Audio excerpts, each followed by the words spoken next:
ГСП онлайн. Городские новости сейчас.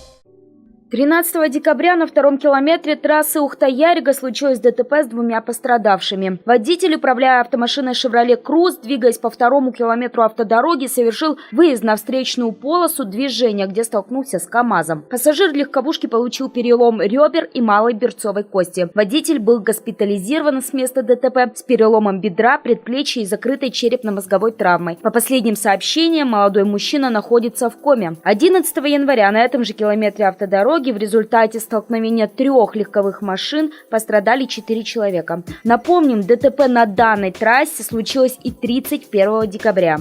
31 декабря 2018 года в дневное время на третьем километре автодороги Ухта-Шудаяк водитель автомашины Hyundai Solaris выехал на полосу, предназначенную для встречного движения, где совершил столкновение с автомашиной Deo Matiz. В результате данного дорожно-транспортного происшествия 8 человек получили травмы различной степени тяжести.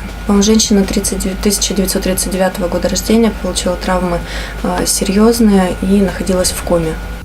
Таким образом, на трассе Ухта-Ярига меньше чем за 2 недели пострадали 14 человек. И только за последние 3 дня на всех загородных трассах в результате 3 аварий травмы различной степени тяжести получили 11 участников движения. ГИБДД Ухты напоминает водителям о том, что в условиях снегопада, мороза и скользкости движение транспорта осложняется. На зимней дороге тормозной путь автомобиля увеличивается в несколько раз, и даже небольшое превышение может привести к трагедии. По сообщениям инспекции, именно превышение скоростного режима становится основной причиной ДТП.